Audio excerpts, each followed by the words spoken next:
आज हम बात करते हैं ऐसे कर्मों की जिनको इस जीवन में कभी भी नष्ट नहीं किया जा सकता, जिसे भोगना हमारी नियति ही होती है। पूजा पाठ, मंत्र जप, ज्योतिषी उपाय कुछ भी कर लीजिए, ये कर्म फिर भी नष्ट नहीं होते हैं।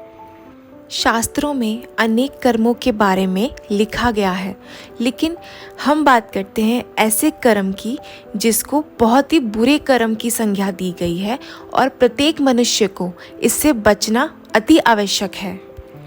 इन कर्मों को कहते हैं दृढ़ कर्म, ऐसे कर्म जिनको कभी नहीं काटा जा सकता। चलिए जानते हैं इन कर्मों का निर्माण कैसे होता है। ये कर्म उन कर्मों की संख्या में आते हैं जिन्हें मनुष्य जानबूझकर करता है, जैसे झूठ बोलकर किसी की संपत्ति को हड़प लेना, किसी मनुष्य का हक मार लेना, किसी व्यक्ति के साथ में इतना बुरा कर देना कि वो पूरी जिंदगी उस तकलीफ से उभर नहीं पाए, किसी को जानबूझकर प्रताड़ित करना, अपने माता पिता को कष्ट देना या अपने माता पिता को धोखा देना। ये सारे कर्म दृढ़ कर्म के रूप में संचित होते जाते हैं, जिसे मनुष्य को इस जीवन में भोगना ही पड़ता है।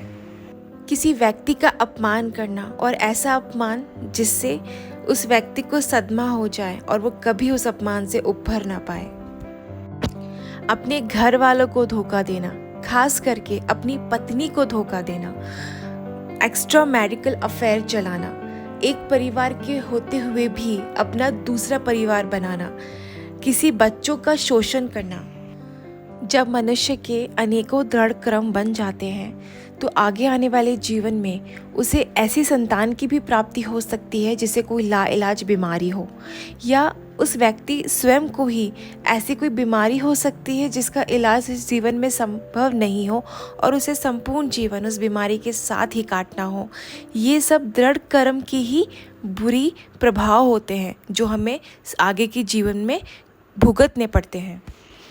साथ ही हमारे दृढ़ कर्म हमें एक खराब वैवाहिक जीवन भी दे देते हैं, जिसमें हमें एक ऐसे साथी की प्राप्ति होती है जो हमारे प्रति विश्वसनीय और ईमानदार नहीं होता है। वो शादी के बाद भी अनेकों अफेयर चलाता है। ये सारे हमारे दृढ़ कर्म होते हैं, इसलिए ही ऐसा साथी हमें मिलता है और हमें अपने आगे का जीवन ऐसे ही साथी के साथ कष्टों के साथ गुजारना पड़ता है, जिससे कई लोग कभी बाहर नहीं निकल पाते हैं। ये दृढ़ कर्म ही होते हैं। इसलिए ये बहुत ही आवश्यक है कि हमें अपने जीवन में दृढ़ कर्म का निर्माण कभी नहीं करना चाहिए। हमें हमेशा सत्कर्म करने चाहिए, जिससे हमें एक योग्य संतान और एक अच्छा जीवन साथी प्राप्त हो सके और हमारा जीवन सफल हो सके। धन्यवाद।